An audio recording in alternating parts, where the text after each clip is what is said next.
নমস্কাৰ বন্ধুসকল, মই হাতিমে আজি আকৌ পুনৰ আপোনালোকৰ মাজলৈ কোমোৰা খেতিৰ ভিডিঅ' এটা লৈ উপস্থিত হ'লোহি। মোৰ ভিডিঅ'টো আপোনালোকে স্কিপ নকৰিব, আৰম্ভণিৰ পৰা শেষলৈকে নিশ্চয় চাব। আজি মই যে কোমোৰা গছত দুটা এটা ফলন লাগন দিছে ঠিকেই, কিন্তু সেই মুহূৰ্তত কিছুমান সমস্যা দেখা পাব আপোনালোকৰ খেতিত। তো আজি সেই সমস্যাকেইটাৰ ওপৰত মই আলোচনা কৰিম। তো বন্ধুসকল, মোৰ ভিডিঅ'টো আপোনালোকে প্ৰথমতে কোন ঠাইৰ পৰা চাই আছে আপোনালোকে কমেণ্ট কৰি জনাব, মই বহুত আনন্দিত হ'ম। তো কোমোৰা খেতি কৰিছোঁ ঠিকেই, কোমোৰা গছ চাঙত উঠিছে ঠিকেই, লাগন ঠিকছে দিছে, কিন্তু এই সৰু সৰু কলিবিলাক কি হয়, বৰলে হোলে বিন্ধাই দিয়ে। তাৰ ফলত কোমোৰাৰ কলিবিলাক হালধীয়া হয়, কলা পৰি যায়, গেলি যায়। এনেকুৱা ধৰণৰ সমস্যাত যদি আপোনালোকে জৰ্জৰিত হৈ আছে, তেনেহ'লে আজিৰ এই ভিডিঅ'টো আপোনালোকৰ কাৰণে অতিকে গুৰুত্বপূৰ্ণ ভিডিঅ' হ'ব। এইকাৰণেই কৈছোঁ যে কোমোৰা গছত ইমানেই লাগন দিছে, কিন্তু কোমোৰাৰ যিবিলাক সৰু সৰু কলি আছে এইবিলাক যেতিয়া নষ্ট হ'ব, আমালোকৰ প্ৰফিট কিহেদি হ'ব? খেতিৰ ফলন যেতিয়া নষ্ট হ'ব, সেই নষ্ট হোৱা ফলনতে আমি কি কৰিম? ইমান কষ্ট, খেতিয়কে ইমান কষ্টৰ মাজেদি খেতি কৰিছে, যেতিয়া ফলনবিলাক নষ্ট হ'ব তেতিয়া মনটো ইমানেই বেয়া লাগিব, কি ক'ম আৰু। তো ইয়াত অলৰেডি ধৰক 3 বিঘা মাটি কোমোৰা খেতি কৰা হৈছে। এই 3 বিঘা মাটিত কোমোৰা খেতি যে কৰিছে, 1 টকা 2 টকাটো খৰচ হোৱা নাই, বহুত টকা খৰচ হৈছে, বহুত। বাঁহৰ যিহে দাম আমাৰ খাৰুপেটীয়া এৰিয়াত, বহুত। এটা পাৰিবা কিনিবলৈ হ'লে আমাৰ 70ৰ পৰা 80 টকা দিব লগা হয়।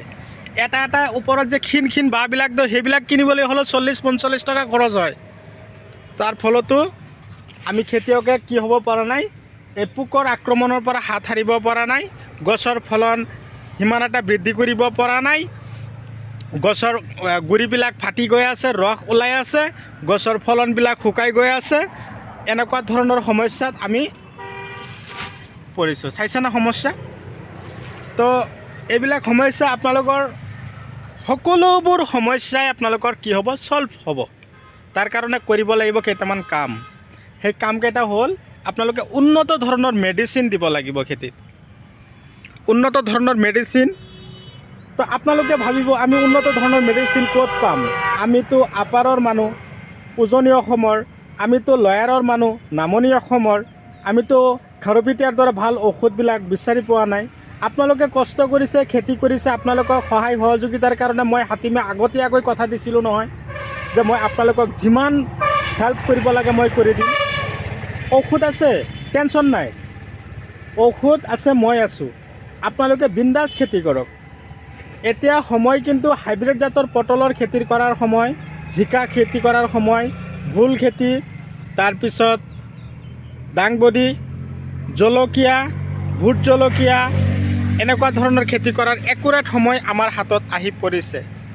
সোণালী সুযোগ, এই সুযোগটো আমি যদি হেৰাই পেলাওঁ, তেনেহ'লে কিন্তু আমি ডাউন খাই যাম। সেইমতে সময়ৰ কৰ্ম সময়ত কৰিব লাগিব, সময়ৰ খেতি সময়ত কৰিব লাগিব। এই কোমোৰা খেতি কৰাৰ আগতে আপোনালোকে গোবৰ সাৰটো অকণমান বেছিকৈ দিব। কলিবিলাক গেলি গৈ আছে, তাৰ কাৰণে আপোনালোকে 5 গ্ৰাম স্প্ৰে কৰিব। বৰল খেতিৰ পৰা আঁতৰাব লাগিব, 5 গ্ৰাম। বিচাৰি পোৱা নাই, আলিকা দিয়ক। গুৰিবিলাক ফাটি গৈ আছে, আদামা কোম্পানীৰ ঔষধ স্প্ৰে কৰক। যদি পোৱা নাই, লখণ্ডি, জুডিঅ' পাৱাৰ, এনেকুৱা ধৰণৰ ঔষধবিলাক আপোনালোকে স্প্ৰে কৰক। তাৰ লগতে পাতবিলাক ফুলি গৈছে, দাহাত ডাষ্টাৰ স্প্ৰে কৰক। পাতৰ গছৰ আগবিলাক কোচ খাইছে, এনেকুৱা ধৰণৰ সমস্যা হৈছে, গ্ৰেচিয়া স্প্ৰে কৰক, গডৰেজ এগ্ৰ'ভেট কোম্পানীৰ। আজি যদি গ্ৰেচিয়া স্প্ৰে কৰিছে, 3 দিন 4 দিন পিছত আকৌ চেমটিছ স্প্ৰে কৰকচোন। আপোনালোকৰ খেতিত কিবা সমস্যা আছে নেকি? মই 2 দিনৰ সময় দিম, 2 দিনৰ ভিতৰতে এনেকুৱা ধৰণৰ কাম কৰিব এই ঔষধবিলাকে। আপোনালোকে এবাৰ স্প্ৰে কৰি চাওক, আপোনালোকৰ খেতিত ইউজ কৰি চাওক। গছৰ ফলনবিলাক চিকচিকীয়া হোৱা নাই, ৰজোটাছ, হাই পাৱাৰ প্লাছ, পিক আপ, এনেকুৱা ধৰণৰ ভিটামিন স্প্ৰে কৰক। যদি আপোনালোকৰ মেডিচিনৰ প্ৰয়োজন হৈছে, আপোনালোকে ক'তো বিচাৰি পোৱা নাই, 7002163162 এইটো নাম্বাৰত যোগাযোগ কৰক, হোৱাটছআপ কৰক। মই আপোনালোকৰ লগত 24/7 সময় দি আছোঁ, দি থাকিম, আৰু দি সন্মুখতো আপোনালোকৰ কাৰণে আছোঁ। তো কথা হ'ল বন্ধুসকল, এতিয়াও যদি আপোনালোকে মোৰ চেনেলৰ নতুন ভিউৱাৰ্ছ হিচাপে আছে নহয়, তেনেহ'লে মোৰ চেনেলটো ছাবস্ক্ৰাইব কৰি দিব, কাষত থকা বেল ঘণ্টিটো বজাই দি আপোনালোকে মোক আগুৱাই যোৱাত সহায় কৰিব। তো আজিলৈ মই এইখিনিতে সমাপ্ত মাৰিছোঁ। পৰৱৰ্তী ভিডিঅ'ত পুনৰাই লগ পাম। ধন্যবাদ।